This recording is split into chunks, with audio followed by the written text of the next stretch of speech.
بص، هو انا مش هقعد اقول لك ان فان بيرسي كان مهاجم خارق وبيسجل من اي وضع وما بيحتاجش المساحات عشان يسجل. بس انا هقول لك على حاجه بيها تعرف ان فان بيرسي يكاد يكون واحد من اساطير كره القدم. وطبعا اللي يسالني ايه الحاجه دي، هقول ان احنا في نظرنا ان رونالدو وميسي الاعظم في كره القدم، مش كده؟ طب لما اقول لك ان واحد من العظماء دول يقول عن فان بيرسي انه لاعب متكامل وجمله زي دي من اسطوره زي ده معناه ان فان بيرسي اكبر بكتير من القيمه اللي اخدها سواء في الاعلام او مع الجماهير. وطبعا في واحد هيجي يقول لي طب ما يمكن ميسي بيطبل له، اقول له انت عندك حق. تعال نتخيل ان الكائنات الفضائيه بتطبل، فانا عندي حل تاني ان انا ممكن احكي لك قصته وانت بيها تحدد هو يستحق كلام ميسي عليه ولا فعلا الكائنات الفضائيه عندها تطبيل زينا. ما علينا. روبن فان بيرسي كان مواليد هولندا سنه 83. بدايته بقى كانت في اكاديميه نادي اكسلسيور الهولندي سنه 88، واستمر معاهم في التدرج مع مراحل الناشئين لحد سنه 99، السنه اللي فيها نادي فاينورد قرر يضم الناشئ اللي بيقدم اداء مبشر جدا. وفعلا فان بيرسي انضم لفاينورد، النادي اللي ما استناش عليه اكتر من سنتين لتصعيده للفريق الاول، واللي بيها موسم 2001 2002 يكون الاول لفان بيرسي مع الفريق الاول. الموسم اللي اداء فان بيرسي فيه كان بياكد انه هيكون مهاجم مختلف بكل المقاييس. واللي هيسالني ازاي، اقول له انه على الرغم من انه شارك في 17 مباراه بس طول الموسم ورقميا ما عملش غير انه صنع 3 اهداف، الا انه عمل اداء كبير جدا في كاس الاتحاد الاوروبي، البطوله اللي فيها صناعه فان بيرسي هدف في الفوز على الانتر في قبل النهائي يكون سبب في صعود فاينورد لمواجهه بروسيا دورتموند في النهائي، في المباراه اللي فيها فاينورد تفوق ب 3-2 واللي بيها فاينورد يتوج بالبطوله لاول مره من اكتر من 25 سنه. وبالمناسبه دي كانت اخر مره يفوز فيها فاينورد ببطوله قاريه اساسا. معنى المهم ان اداء فان بيرسي في الموسم ده يكون السبب في فوزه بافضل لاعب في هولندا، بالاضافه انه يفوز بافضل موهبه صاعده. وده بقى اللي ياخدنا للموسم اللي بعده، الموسم اللي فيه فان بيرسي شارك في 28 مباراه وسجل 15 هدف، وفاينورد ساعتها ينهي الدوري في المركز الثالث بفارق 4 نقاط عن ايندهوفن المتصدر. ولكن على غير المتوقع قبل نهايه الموسم تحصل مشاده بينه وبين المدرب، واللي بيها يتم تخفيض مرتب فان بيرسي، زائد انه هيكون على الدكه كشيء من العقاب. ولكن اللي كان اصعب هو رد فعل فان بيرسي اللي قرر ما يلتزمش مع الفريق، والنتيجه للكلام ده انه شارك في الموسم اللي بعده في 31 مباراه يسجل فيهم 6 اهداف ويصنع زيهم. ومع نهايه الموسم وعلى الجانب الاخر ارسن فينجر كان بيدور على بديل مستقبلي لدينيس بيركام، اللي كان واضح عليه انه في الفتره الاخيره في مسيرته، وفعلا يطلب فان بيرسي من فاينورد اللي اصلا كان عايز يتخلص منه كشاب مستهتر ومش بيحترم قوانين النادي. وطبعا النتيجه للكلام ده هو ان يتم انتقاله لارسنال ب 4.5 مليون يورو فقط، والسعر القليل ده كان بسبب ان النادي مش عايزه، وده سهل التفاوض ما بين الناديين. ما علينا. المهم فعلا يتم انضمامه موسم 2004 2005 يكون الاول له مع ارسنال، الموسم اللي فيه فان بيرسي شارك في 41 مباراه. وعلى الرغم من انه مش بس انتقل لاقوى دوري في العالم، بالاضافه انه كان بيلعب نص ملعب، الا انه قدر يسجل 10 اهداف، واللي بيهم مش بس يكون السبب في تتويج النادي بالسوبر المحلي، لا ده كمان اداؤه في الاف اي كاب اللي بيه كان واحد من اسباب وصول ارسنال للنهائي، وتحديدا بعد ما سجل هدف في الفوز على استون فيلا وبعدها يسجل ثنائيه في الفوز على بلاك بيرن في قبل النهائي، واللي بيه يصعد ارسنال لمواجهه المان يونايتد في النهائي في المباراه اللي استمر فيها التعادل لحد الوصول لركلات الترجيح. ولكن ساعتها ضياع سكولز ركلته يهدي البطوله الثانيه لارسنال في نفس الموسم، عشان بعدها فان بيرسي يبدا الموسم الجديد باداء افضل لدرجه انه سجل 8 اهداف في 8 مباريات. ولكن بعدها على غير المتوقع تيجي له اصابه تتسبب في ان فان بيرسي اللي كان مسجل 8 اهداف في 8 مباريات ينهي الموسم بتسجيل 11 هدف فقط. وده طبعا ده لانه كان اغلب الاوقات على الدكه، وحتى وصول ارسنال لنهائي دوري الابطال ما يكونش ليه دور فيه، وحتى النهائي نفسه كان على الدكه طول المباراه. ولكن بعدها ومع نهايه الموسم تيجي له استدعاء للمنتخب في كاس العالم، البطوله اللي تسجيل فيها فان بيرسي هدف ضد كوت ديفوار وصناعه الثاني ضد صربيا يتسبب في صعود هولندا لمواجهه البرتغال في دور ال 16. ولكن ساعتها البرتغال يقدر يتسبب في اقصاء الطواحين الهولنديه، عشان بعدها فان بيرسي يرجع يبدا الموسم اللي بعده بالمشاركه في 31 مباراه. وعلى الرغم من اصابته بكسر في مشط الرجل اللي بسببه موسم فان بيرسي انتهى في يناير، الا انه قدر يسجل 13 هدف ويصنع 9. ولكن لو اتكلمنا عن اهم لقطه في الموسم ده فبالتاكيد هتكون هدفه الرائع ضد نادي تشارلتون في الدوري، الهدف اللي ارسن فينجر اتكلم عنه كافضل هدف في حياه فان بيرسي، عشان بعدها فان بيرسي يبدا الموسم الجديد كمهاجم الفريق الاول، وخصوصا بعد رحيل هنري لبرشلونه، وده ساعده جدا في انه ياخد فرصه اكتر. ولكن برضه الاصابات تتسبب في انه ما يشاركش غير في 23 مباراه ويسجل فيهم 9 اهداف ويصنع 5،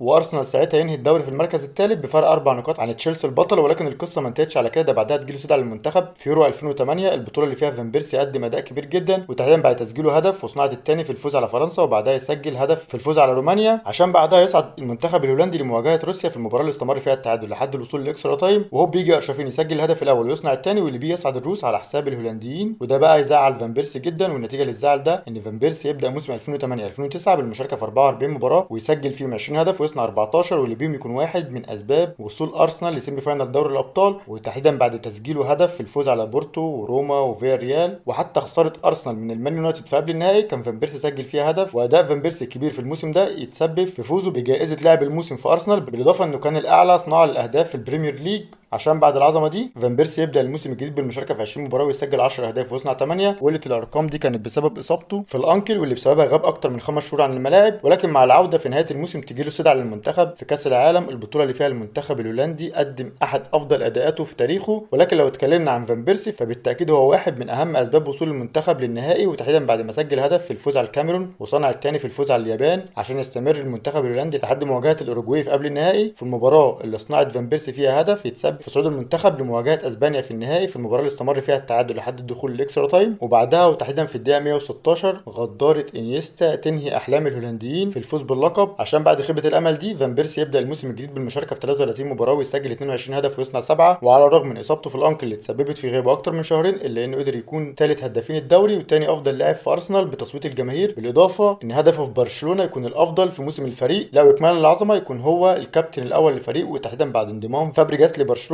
وده اللي فيه فان بيرسي يبدا الموسم الجديد بمعنويات مرتفعه، وده نتيجته انه ينفجر حرفيا لدرجه انه شارك في 48 مباراه سجل فيهم 37 هدف وصنع 13، يعني مشارك في 50 هدف في 48 مباراه. لا ومش بس كده، ده كمان يكون هداف الدوري بالاضافه انه يكون لاعب الموسم في ارسنال، ده غير وجوده في التشكيله المثاليه الاوروبيه من وسائل الاعلام اللي بعدها اختارته كلاعب الموسم في البريمير ليج. ولكن بعدها وعلى غير المتوقع فان بيرسي يعلن انه مش هيكمل مع ارسنال، وطبعا النتيجه للكلام ده يجي ارسنال يعلن موافقته على عرض المان يونايتد اللي كان بما يقرب من 22 مليون يورو، وفعلا تتم الصفقه وموسم 2012 2013 يكون الاول له مع المان يونايتد، الموسم اللي فيه فان بيرسي استمر على قوه ادائه لدرجه انه شارك في 48 مباراه سجل فيهم 30 هدف وصنع 15، واللي بيهم يكون واحد من اهم اسباب تتويج اليونايتد بالدوري، وده طبعا غير فوزه بالحذاء الذهبي وانضمامه للتشكيله المثاليه للبريمير ليج لتاني مره على التوالي، بالاضافه انه ينضم للقائمه المختصره في جائزه البالون دور. واكمالا هدفه الرائع في استون فيلا يكون هدف الموسم في البريمير ليج. ولا استنى، ده القصه ما انتهتش على كده، ده كمان تسجيله 11 هدف في تصفيات كاس العالم تخليه مش بس يكون سبب في صعود المنتخب الهولندي، لا ده كمان يكون هداف التصفيات، واللي بيها يكتمل الموسم الاعظم لفان بيرسي اللي بعدها بدا الموسم الجديد بالمشاركه في 28 مباراه وسجل 18 هدف وصنع 3. وقله الارقام دي كانت بسبب اصابته اللي كانت سبب في غيابه اكتر من 3 شهور، ولكن قبل الاصابه فان بيرسي يتسبب في فوز اليونايتد بالسوبر المحلي بعد ما قدر يسجل هدفين في الفوز على ويجن، واللي بيه يتوج اليونايتد بالسوبر المحلي كاول بطوله لديفيد مويس كمدرب. ولكن بعدها اليونايتد ينهي الدوري في مركز كارثي وهو السابع، عشان بعدها وفي نهايه الموسم تيجي لفان بيرسي استدعاء للمنتخب في كاس العالم، البطوله اللي فيها فان بيرسي قدم اداء كبير جدا وتحديدا بعد تسجيله ثنائيه في الفوز على اسبانيا واللي كان منهم هدف راسيه من وحي الخيال واللي ترشح بعدها لجائزه بوشكاش، ولكن ساعتها يفوز بيها هدف جيمس رودريجيز اللي كان في نفس البطوله ضد الاوروجواي. لو مش بس كده، ده كمان بعدها فان بيرسي يسجل هدف في الفوز على استراليا واللي بيه يستمر هولندا لحد مواجهه الارجنتين في قبل النهائي في المباراه اللي استمر فيها التعادل لحد الوصول لركلات الترجيح، ولكن ساعتها ضيع شنايدر ركلته يهدي بطاقه الصعود للارجنتين، وبعدها هولندا يرجع يلعب على المركز الثالث ضد البرازيل، وساعتها تسجيل فان بيرسي هدف في الدقائق الاولى يسهل على الهولنديين الفوز بالمقعد الثالث بعد ما نهى المباراه بثلاثيه. عشان بعدها بقى فان بيرسي يرجع يبدا الموسم الجديد بالمشاركه في 31 مباراه ويسجل 12 هدف ويصنع 3. ولت الارقام دي كانت بسبب اصابته في الانكل اللي تسببت في غيابه شهرين تقريبا، والمان يونايتد ساعتها ينهي الدوري في المركز الرابع. عشان بعدها ومع نهايه الموسم المان يونايتد يقرر قبول عرض فنار البخشه اللي كان بما يقرب من 6.5 مليون يورو مقابل التعاقد مع فان بيرسي، وفعلا تتم الصفقه وموسم 2015 2016 يكون الاول لفان بيرسي في تركيا، الموسم اللي فيه فان بيرسي شارك في 48 مباراه سجل فيهم 22 هدف وصنع 3، واللي بيهم يكون واحد من اهم اسباب وصول النادي للمركز الثاني في الدوري. وعلى نفس الخطى فان بيرسي يبدا الموسم الجديد بالمشاركه في 35 مباراه ويسجل 14 هدف ويصنع 4، وما يكونش فيه اي جديد غير انه في موسم 2017 2018 يقدم اداء متواضع جدا لدرجه انه لحد نهايه الدور الاول يكون شارك في 4 مباريات فقط، وده طبعا كان بسبب ضعف مستواه مع الاصابات، وده اللي خلاه مع نهايه الدور الاول يقرر يرجع ناديه القديم واللي هو فاينورد، وفعلا يقضي معاهم الدور الثاني عشان يكون شارك في اجمالي 19 مباراه ما بين الفريقين ويسجل 7 اهداف. ولكن لو اتكلمنا عن اهم لقطاته في الموسم ده فبالتاكيد هيكون تالقه في وصول فاينورد لنهائي كاس هولندا، وتحديدا بعد ما سجل هدف في الفوز على نادي ويليام في قبل النهائي، واللي بعدها فاينورد يصعد لمواجهه نادي ايزي كامر في النهائي في المباراه اللي تسجيل فان بيرسي فيها هدف من ثلاثيه فاينورد يتسبب في فوز فاينورد بكاس هولندا. عشان بعدها فان بيرسي يبدا الموسم الجديد باداء افضل بكتير من الاول لدرجه انه شارك في 31 مباراه سجل فيهم 18 هدف وصنع 5، واللي بيهم يكون واحد من اسباب فوز فاينورد بالسوبر المحلي للمره الرابعه في تاريخه. عشان بعدها ومع نهايه الموسم فان بيرسي قرر اعتزال بعد ما وصل لسن 36 وبعد ما قدم مسيره تستحق تكون تاريخيه بكل المقاييس، واللي تتمثل في المشاركه مع الانديه في 594 مباراه وتسجيل 274 هدف وصنع 102، واللي فاز فيهم مرتين بالسوبر الانجليزي ومره الدوري ومره الاف اي كاب، ومع فاينورد فاز بالكاس والسوبر المحلي بالاضافه لاهم لقب له مع الانديه وهو كاس الاتحاد الاوروبي وده مع الانديه. اما بقى لو رحنا لمشاركاته مع المنتخب الاول واللي تتمثل في المشاركه في 102 مباراه وتسجيل 50 هدف وصناعه 20، وطبعا لا ينسى وصوله لوصافه كاس العالم 2010 ووصوله للمركز الثالث في 2014. وبس يا سيدي، وبكده نكون وصلنا لنهايه الفيديو. طبعا لو عجبك الفيديو ما تنساش تعمل لايك وتقول لنا بقى تحب نتكلم عن مين الفيديو الفيديو الجاي. سلام.